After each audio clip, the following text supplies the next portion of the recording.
안녕하세요. 반갑습니다. 잘 오셨습니다. 오늘은 요한복음 6장 60절부터 69절의 말씀을 읽었는데요. 전체 6장의 내용으로 말씀을 좀 전하려 합니다. 6장에 있었던 사건들의 흐름을 먼저 한번 보시겠습니다. 첫 번째 사건은 우리가 너무나 잘 알고 있는 오병이어 사건입니다. 광야 또는 빈들로 불려진 곳입니다. 아무것도 없는 삶의 모습을 상징하는 공간이었습니다. 그곳에서 예수님께서는 보리떡 5개와 물고기 2마리로 5천 명이 넘는 사람들을 배불리 먹이시는 놀라운 일을 행하셨습니다. 예수님께서 보이신 표적 중 하나입니다. 예수님께서 우리의 먹고 사는 것을 책임져 주시겠다라고 하는 굉장히 강력한 표적이라 할 수 있습니다. 그때 현장에서 직접 떡을 먹었던 사람들이 얼마나 놀랐는지는, 또 그것이 그들에게 충격이었는지는 이 일을 행하신 예수님을 억지로 붙잡아 임금 삼으려 했던 모습을 통해서 우리는 확인할 수 있습니다. 누군가를 왕으로 세우는 건 말처럼 그렇게 쉬운 일은 아닙니다. 우리가 왕 삼자라고 해서 뚝딱 왕이 되는 것도 아니고, 더군다나 이스라엘에는 이미 헤롯이라고 하는 왕이 있었기 때문에 한편으로 보면 굉장히 위험한 말과 행동인 것을 알 수 있습니다. 하지만 떡을 먹고 배부른 사람들은 거칠 것이 없었습니다. 그러니까 다른 어떤 것보다 이것이 더 중요한 일이다. 아무리 힘들어도 이 일은 하자라고 생각했던 것을 알 수 있습니다.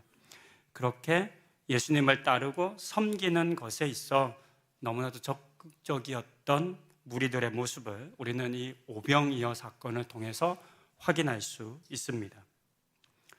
오병이어에 이어지는 두 번째 사건은 풍랑을 만나 고통하는 제자들을 구해주신 사건입니다. 이때 예수님께서는 제자들을 구하시기 위해서 급하게 물 위를 걸어오셨습니다. 제자들을 비롯해 죽어가는 사람들을 구하기 위해서라면 무엇이라도 하실 수 있는 예수님의 모습을 우리에게 잘 보여주는 사건이라 저는 생각합니다. 예전에 이 본문으로 한번 설교를 했었는데요. 어떻게 예수님께서 물 위를 걸으실 수 있나, 이런 논쟁이 참 많은 본문이기도 하지만 사실 포인트는 그 부분이 저는 아니라고 생각합니다. 예수님께서 이 땅의 죄인들을 구원하기 위해서라면 하늘에 있는 하나님의 자리까지도 언제든지 던지고 내려오실 수 있으셨던 것처럼 이 땅에 죽어가는 영혼들을 위해서라면 무슨 일이든지 하실 수 있다, 무슨 일이라도 하겠다라고 하는 그런 모습으로 우리는 이 사건을 이해할 수 있겠습니다. 그렇게 제자들을 구원하신 예수님께서는 제자들을 데리고 무리가 없는 갈릴리 건너편인 가버나움으로 가셨습니다. 6장 전체에서 보면 예수님께서 무리들이 자신을 억지로 임금 삼으려 한다라고 하는 사실을 알게 되자 서둘러 도망가십니다. 꽤 오래전 설교에서 예수님께서 도망가신 내용으로 말씀을 한번 전했는데요. 예수님께서 도망가셨다고 표현을 했단 말이죠. 예수님께서 단순히 피했다 이 정도가 아니라 큰일 날 것처럼 예수님께서 도망을 가십니다. 그렇게 예수님을 산으로 또 제자들은 배를 태워서 보내신 사건이 기록되어 있습니다. 이렇게 무리들이 없는 곳으로 예수님께서는 가셨는데, 놀라운 것은 오병이어 사건을 맛보았던, 그 경험을 했던, 예수를 임금 삼으려 했던 무리들은 예수님 찾는 것을 포기하지 않았다는 것입니다. 하룻밤이 지났습니다. 하룻밤이 지난 다음날 아침이 되었는데 무리들은 다시 예수님을 찾아 갈릴리 호수로 나아갑니다. 그곳에서 어젯밤에 예수님은 산으로 가신 거, 제자들은 배를 탄 거를 다 알고, 그런데 다시 와보니 예수님이 안 계신 걸 알게 되는 거죠. 그러자 그들은 여러 배를 나누어 타고 예수님께서 가신 것으로 예상되는 갈릴리 호수 건너편인 가버나움까지 예수님을 쫓아갑니다. 이 내용이 6장 22절 그리고 24절에 기록되어 있습니다. 이렇게 기록하고 있습니다. 이튿날 바다 건너편에 서 있던 무리가 배 한 척 외에 다른 배가 거기 없는 것과 또 어제 예수께서 제자들과 함께 그 배에 오르지 아니하시고 제자들만 가는 것을 보았더니 무리가 거기에 예수도 안 계시고 제자들도 없음을 보고 곧 배들을 타고 예수를 찾으러 가버나움으로 가서. 기록된 것처럼 무리들은 예수님과 제자들이 없는 것을 확인하고 포기하지 않았습니다. 없나 보네, 가셨나 보네 라고 마음을 정리하지 않았습니다. 그들은 배를 타고서라도 예수님을 찾아왔습니다. 우리는 이 장면에서 이 무리들이 얼마나 간절하게 절실히 예수님을 찾았는지를 엿볼 수 있습니다. 여기까지만 보면 이 무리들은 정말 모든 것을 버려둔 채 예수님을 쫓았던 사람이라고 불러도 전혀 무리는 아닐 것 같습니다. 그 다음으로 이어지는 사건은 27절부터 59절의 내용입니다. 오늘 제가 읽었던 본문 바로 앞까지의 내용인데요. 이 사건은 예수님께서 너무나도 절박하고 간절하게 자신을 찾아온 그 무리들을 더 이상 피하지 않으시고 그들에게 말씀하시며 가르치신 사건이 기록되어 있습니다. 긴 내용이지만 그 내용을 보면 하나님의 일이 무엇인지, 자신이 하늘로부터 온 생명의 떡이라고 하는 사실, 그리고 예수의 살과 피를 먹는 것 등에 대한 내용이 기록되어 있습니다. 이 가르침은 예수님이 어떤 분이신지, 어떻게 예수님께서 자신을 믿고 따르는 사람들을 구원하여 주시는지, 그들에게 생명을 주시는지 등의 내용이 담겨져 있습니다. 그리고 자세하게 표현되어 있지는 않지만 예수님의 죽음과 부활에 대한 내용도 포함되어 있습니다. 이 같은 가르침의 사건이 오병이어 사건, 예수님께서 물을 건너 제자들을 구해주시고 또 그 다음 이어서 자신을 찾아온 무리들을 가르친 사건으로 이렇게 세 가지 사건이 이어집니다. 그리고 이 모든 가르침이 끝난 이후의 내용들이 저희가 함께 읽은 60절 이후에 기록되어 있습니다. 60절 이후에 보면 예수님의 가르침을 들었던 사람들이 보인 다양한 반응이 기록되어 있습니다. 이제부터는 오늘의 본문 60절 이후의 모습, 본문을 통해서 예수님의 말씀을 들은 이후에 보였던 이 무리들, 사람들의 반응을 함께 살펴보시겠습니다. 첫 번째 반응은 60절에서 찾을 수 있습니다. 제자 중 여럿이 듣고 말하되 이 말씀은 어렵도다. 누가 들을 수 있느냐? 본문에서 제자들이라고 표현된 이들은 앞서 예수님께서 주셨던 떡을 먹고 또 모든 것을 제쳐주고 예수님을 쫓았던 무리들을 의미합니다. 더 이상 무리가 아닌 것 같아요. 무리가 아니라고 여겨주시는 것 같아요. 그렇게까지 나를 쫓았으면, 나를 찾았으면 이제 너희는 내 제자다, 이렇게 인정해 주신 것만 같습니다. 그런데 이렇게 제자가 되고 그들이 보인 첫 번째 반응은 어렵다라고 하는 반응입니다. 본문에 어렵다라고 번역된 헬라어는 발음이 정확하지 않지만 이렇습니다. 세클레로스, 히브리어는 높낮이가 있거든요. 그래서 많이 듣고 연습했는데 세클레로스라고 이제 올려서 발음을 해야 합니다. 제가 쓰는 성경 프로그램에는 이제 모든 성경을 히브리어 헬라어로 다 읽어주거든요. 그래서 많이 이제 듣고 연습을 하곤 합니다.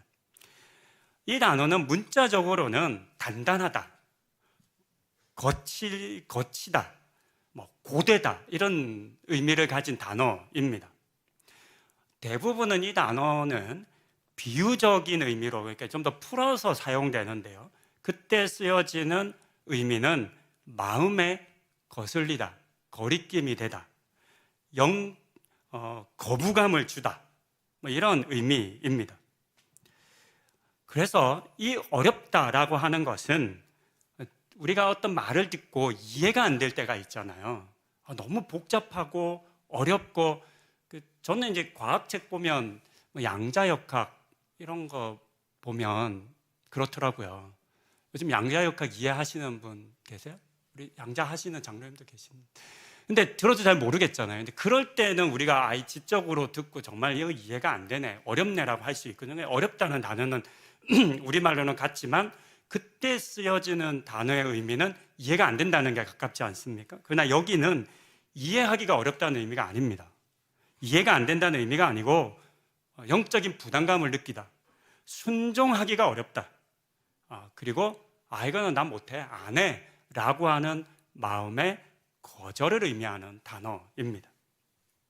복잡하고 난해해서 이해하기가 어렵다는 뜻이 아니라 그 가르치심의 내용을 인정하고 받아들이고 그것을 그대로 행하고 살아내는 것이 어렵다라고 하는 의미입니다. 이 같은 어려움에 대한 표현을 조금 더 쉽게 이해할 수 있는 성경의 다른 사건이 저는 마가복음 10장 17절 이후에 기록된 부자 청년의 사건이라고 생각합니다. 내용은 잘 아실 겁니다. 한 청년이 예수님께 와서 내가 무엇을 행하면 영생을 얻을 수 있을지를 물었습니다. 예수님께서 말씀이 뭐라고 얘기하냐, 성경은 뭐라고 가르치냐 라고 물어보니까 그 청년이 하나님 사랑하고 이웃 사랑하는 겁니다 라고 답을 하죠. 너무 좋은 대답을 했다, 정확하게 알았구나, 그럼 가서 행해라 라고 얘기합니다. 그러니까 그 청년이 뭐라고 그러냐면 이미 했습니다 라고 얘기합니다. 정말 대단한 청년인 거죠. 그런 청년을 향해 예수님께서 이제 그런데 너에게 한 가지 부족한 게 있구나, 가진 것을 팔아서 가난한 사람 나눠주고 이제 나를 따르면 돼, 그러면 영생을 얻을 수 있어 라고 이야기합니다. 그 말을 들었던 청년의 반응이 마가복음 10장 22절에 기록되어 있습니다. 그 사람은 재물이 많은 고로 이 말씀으로 인하여 슬픈 기색을 띠고 근심하여 가니라. 부자였던 청년이 슬픈 기색을 띠고 근심하여 간 이유는 예수님의 말씀이 너무 어려웠기 때문이 아닙니다. 영생을 얻는다는 이 놀라운 주제, 이 놀라운 질문 앞에 예수님께서 답으로 주신 것은 복잡하고 어려운 것이 아니었습니다. 이해하기가 힘든 것이 아니었습니다. 아주 많은 이야기가 담긴 것도 아니었습니다. 아주 쉬웠습니다. 가진 것을 팔아 가난한 자들에게 주면 돼 라고 하는 너무나 쉬운 말씀이었습니다. 하지만 이 청년은 그대로 행하지 못합니다. 이해가 되지 않았기 때문이 아니라 그대로 행할 마음을 가지지 못했기 때문입니다. 이 같은 부자 청년의 이야기처럼 예수님의 가르침을 들었던 수많은 무리들은 오병이어 사건을 경험한 이후와는 전혀 다른 반응을 본문에서 보여주었습니다. 눈에 보이는 떡을 먹고 경험했을 때는 누가 말려도 예수님이 안 계셔도 그 모든 것을 뛰어넘어 예수님을 쫓으며 예수님을 임금 삼으려 했었습니다. 하지만 예수님의 가르침을 들은 이후에는 주저하며 머뭇거리고 맙니다. 그리고 이 같은 머뭇거림은 그들만의 머뭇거림은 아닐 수도 있을 겁니다. 그 머뭇거림이 안타깝지만 오늘 우리에게도 있을 수 있습니다. 이 자리에 계신 모든 분들이 예수님의 제자 되기를 원하시는 분들이라고 생각합니다. 예수님 잘 믿고 싶은 분들이시라고 생각합니다. 우리는 그렇게 모두 예수님의 제자가 되겠다라고 말로 고백하며 예수님을 쫓습니다. 사람마다, 성도님들마다 그 열심의 차이는 있을 수 있죠. 그러나 어떤 분들을 보면 정말 열심히 예수님을 쫓으십니다. 하지만 예수님의 그 가르치심을 접하게 될 때, 깨닫게 되고 알게 될 때 조금은 다른 생각을 할 수 있는 거죠. 우리의 외적인 모습은, 우리의 삶의 모습은 열심으로 읽혀질 수는 있지만, 그러나 세상을 살아감에 있어서는 교회는 내가 열심히 다니지만 꼭 그렇게까지 해야 하는 것은 아니잖아. 그리스도인들이 좀 융통성이 있어야지. 꽉 막혀가지고 말이야. 이런 이야기들 우리는 많이 듣고 또 많이 합니다. 자기 스스로를 향해서 적당히 해도 돼, 그런 이야기들을 합니다. 오늘날 그리스도인대로 살아간다는 것이 쉬운 사람에게는 너무나 쉬운 일일 수 있고요, 어려운 게 느끼는 사람한테는 참 어려운 일이라는 생각이 듭니다. 여러분들은 어떻게 느끼시는지 잘 모르겠습니다. 여러분들에게는 그 그리스도인으로서의 삶이 쉬운 삶인지 아니면 너무나 힘들고 어려운 삶인지 참 궁금합니다. 누가 그렇게 하나님 말씀대로 철저하게 지키며 살아? 그건 아무도 못하는 거야. 그러니까 적당히 하자라고 하는 수군거림이 우리에게 있을 수 있습니다. 그러면서 너무 열심히 믿으면 안 되겠다, 뭐 이런 생각 우리도 하지 않을까 싶은데요, 그런 우리의 모습이 오늘 본문 속 이 무리들이 어렵다라고 하며 주저하고 머뭇거리는 모습이겠습니다. 예수님의 가르침을 들었던 무리들이 보인 두 번째 반응은 예수님을 뒤로하고 떠나는 것이었습니다. 66절입니다. 그때부터 그의 제자 중에서 많은 사람이 떠나가고 다시 그와 함께 다니지 아니하더라. 무리들은 예수님의 가르침을 부담스러워하고 어려워만 한 것이 아니라 아예 거부합니다. 그래서 떠나버립니다. 그리고 다시는 예수님과 함께 다니지 않았다라고 알려줍니다. 바다를, 여기서는 바다라고 하겠습니다. 갈릴리 호수이지만 당시 사람들은 바다처럼 크게 느꼈으니까요. 배를 타고 바다를 건너서까지 간절히 예수님을 찾아왔던 무리들이었습니다. 그런데 왜 그들은 이렇게 미련 없이 예수님을 떠날 수 있었던 것일까요?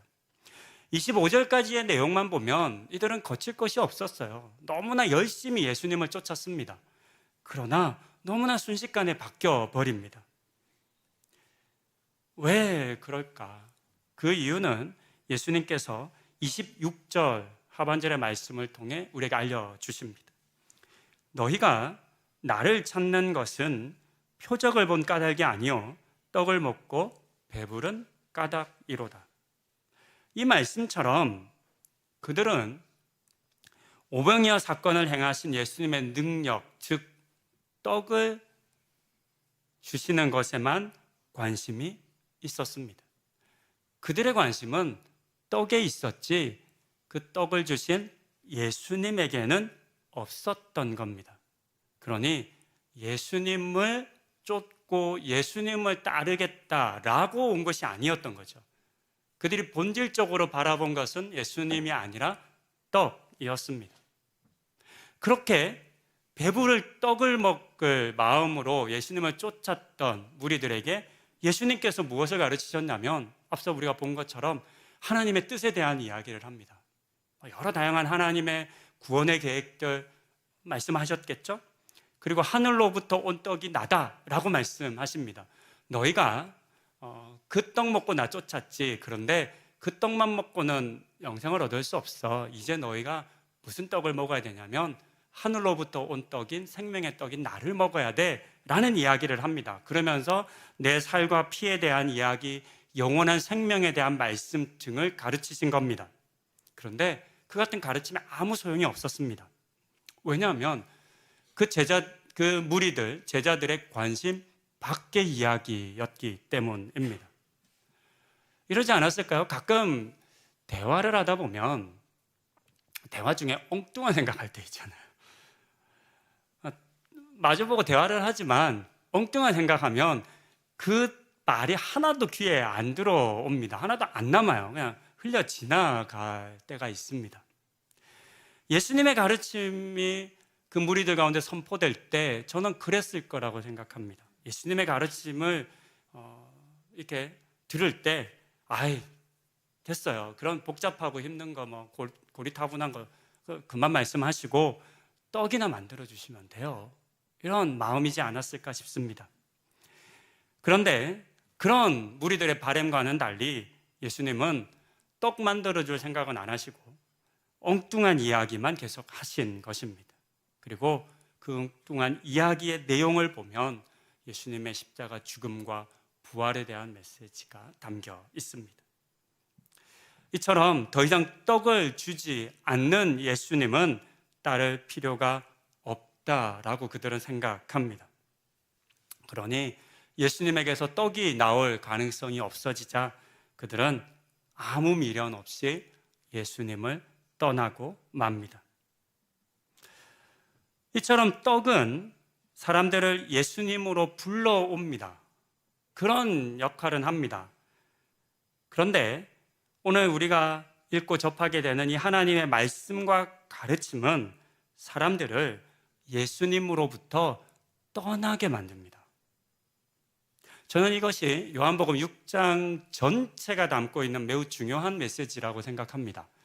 성경을 읽을 때 우리는 자꾸만 이제 사건 중심으로만 읽습니다. 6장을 보면 오병이어 사건을 묵상하고 그 안에서 이제 묵상의 의미를 잘 발견하지 않습니까? 그리고 뭐 이어지는 사건이나 또 이어지는 사건대로만 묵상을 하는데 6장 전체를 묵상해 보면 이렇게 크게 나눌 수 있는 거죠.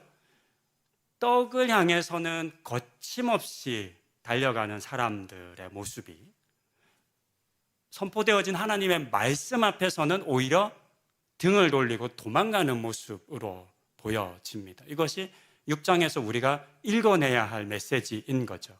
그러면서 우리를 향해서도 동일한 질문을 합니다. 너희는 떡을 향해 달려가는 삶을 살고 있느냐? 그러나 그것이 방금 우리가 지금까지 본 것처럼 표면적으로는 겉보기에는 예수님을 쫓은 것처럼 보인다는 겁니다. 그렇죠? 떡을 쫓은 것인데 실상은. 그러나 눈으로 겉으로 보이기에는 그들은 계속 예수님을 쫓은 거잖아요.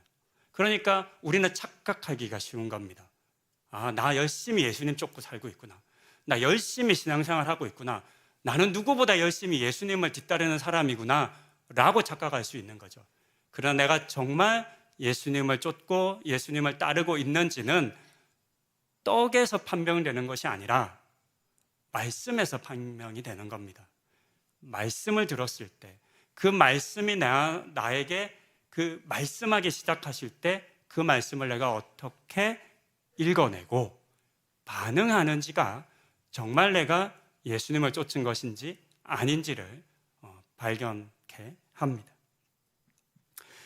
육체를 배부르게 하는 것만을 추구하고 영을 배부르게 하는 하나님의 말씀으로부터 등 돌리고 도망가는 사람들의 모습을 우리가 두 번째로 봅니다.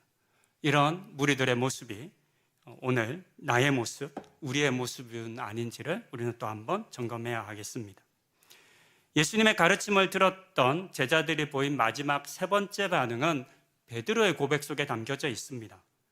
시몬 베드로는 주여 영생의 말씀이 주께 있으니 우리가 누구에게로 가겠습니까? 라고 답변했습니다.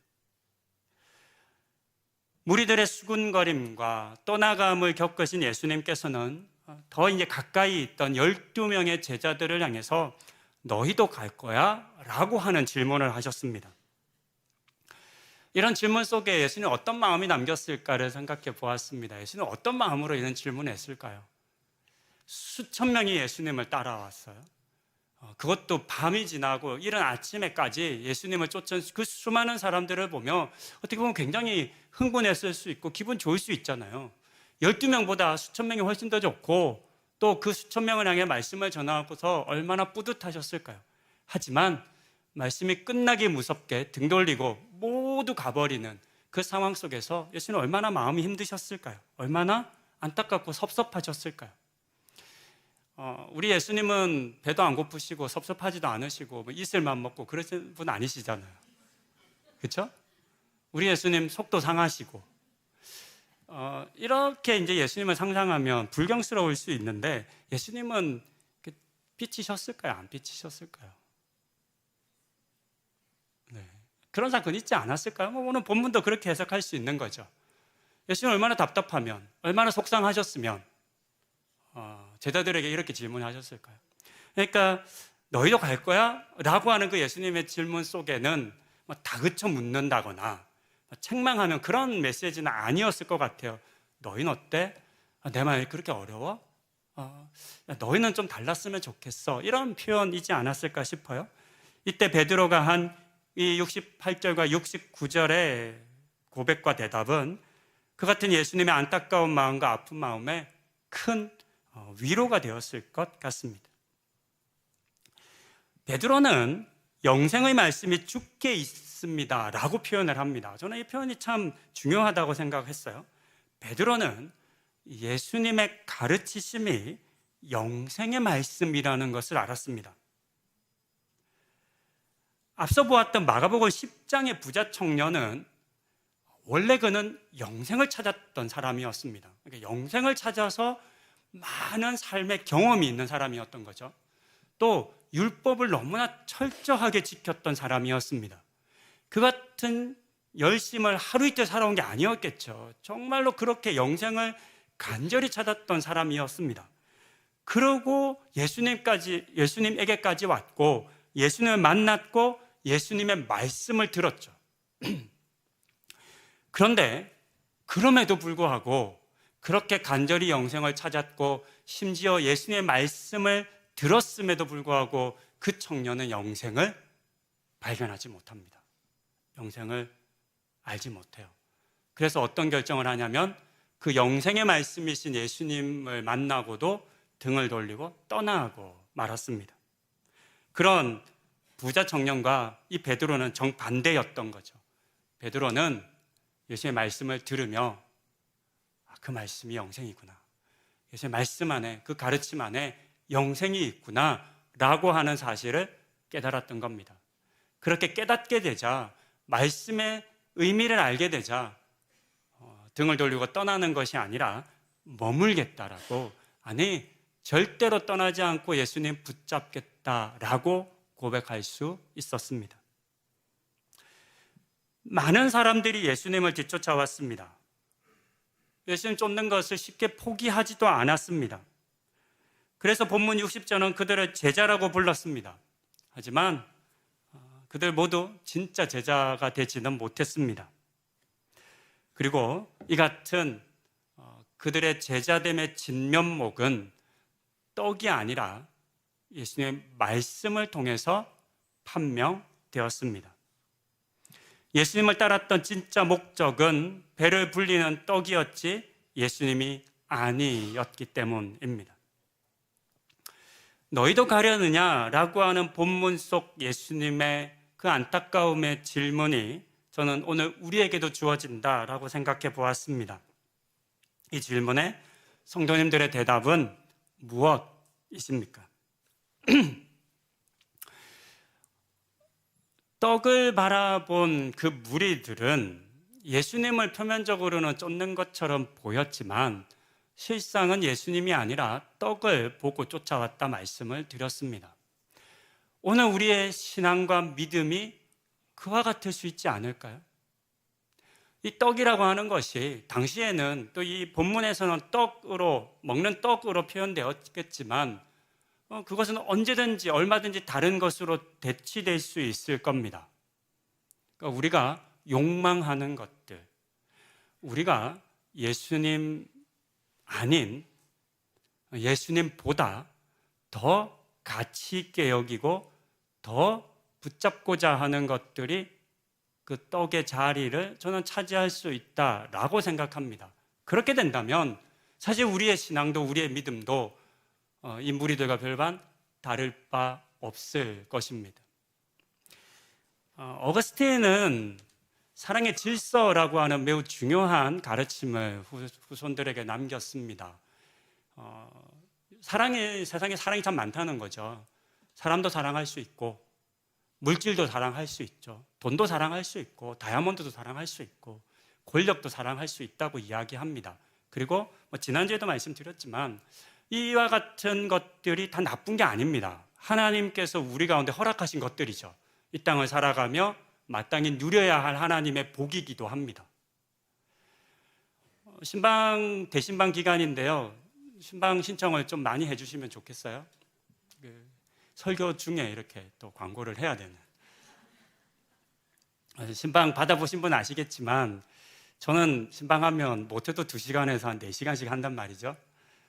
신방을 하고 나면 보통 그렇잖아요. 한 30분 짧게 만나면 그냥 겉도는 얘기 주로 하다가 적당히 얘기가 진행이 되지만 2시간, 한 서너 시간 하면요 얘기가 참 많이 나와요. 자녀 이야기, 경제적인 이야기, 또 뭐 직업, 직장에 대한 여러 이야기들이 나옵니다. 저는 그게 굉장히 중요하다고 여깁니다. 왜냐하면 다 일일이 적지는 않지만 그와 같은 것들이 여러분들의 지금의 삶의 모습을 의미하는 것이기 때문에 그것을 듣고 와서 이제 기록에 남기고 이제 기도의 제목으로 사용되기 때문입니다. 여러분을 알아야 온전히 바르게 기도할 수 있지. 그렇지 않으면 그냥 누구 집사님 잘 모르면 그냥 하나님 집사님 함께 해주세요, 도와주세요 이런 비상적인 기도밖에 할 수 없거든요. 그런데 이제 신방을 하고 만나서 알게 되면 다양한 스토리들을 알기 때문에 여러분들을 위해서 훨씬 더 이제 깊이 기도할 수 있습니다. 그렇다면 제가 집사님들 신방하고 돌아오면 어떻게 기도할까요? 뭐 직장 가운데서 하시는 일이 굉장히 성과를 내게 해달라고 기도하죠. 하실 수 있다면 좋은 결과를 내어서 승진하게 해주시기를 기도합니다. 항상 연봉 협상 때나 이직 이럴 때는 연봉도 좀 많이 오르기를 위해서도 기도합니다. 자녀들이 공부를 하거나 뭐 취업을 하거나 바라는 것이 있으면 그 바라는 것들 하나님께서 이루어 주시기를 위해서 기도합니다. 여러분도 마찬가지시잖아요. 그러니까 하나님께서 우리 가운데 허락하신 많은 사랑해야 할 만한 것들이 있습니다. 그것을 사랑하는 것이 다 죄가 된다라고 말하진 않아요.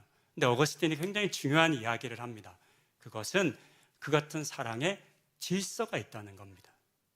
하나님 사랑이 1번이어야 한다는 거죠. 하나님 사랑하지 않고 사람 사랑하지 않고 순서가 하나님 사랑하고 이웃 사랑하고 자기 사랑하고 물질 사랑하고 이럴 수 있는 거죠.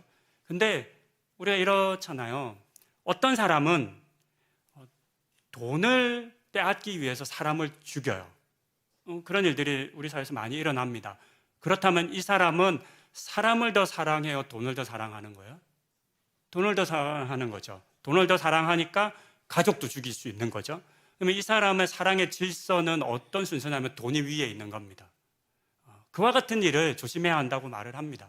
그러니까 우리가 사랑의 질서를 지켜야 하는 거죠. 하나님 사랑이 1번이죠.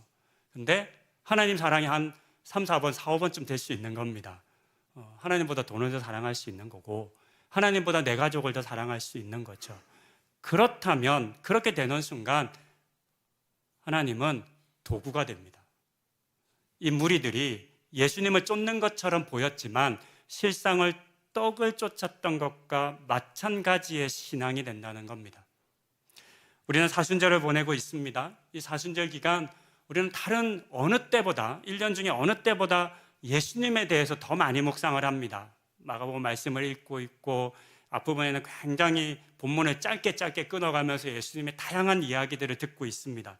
그런 예수님의 삶에 대한 이야기를 읽고 묵상할 때 나는 정말 예수님 그 자체를, 예수님이라는 존재를 바라고 뒤쫓고 있는 것인지 아니면 예수님이 주시는 떡을 또는 나의 유익을 예수님으로부터 얻어낼 수 있는 것을 쫓아가고 있는 것인지를 이 사순절 기간 묵상하시고 또 혹 그런 부족함이 있다면 이번 기회에 돌이키시고 예수님의 그 말씀이 영생의 말씀인 것을 인정하고 받아들이고 그렇게 예수님 가운데 머무시는 우리 성도님들 다 되시기를 권면드립니다.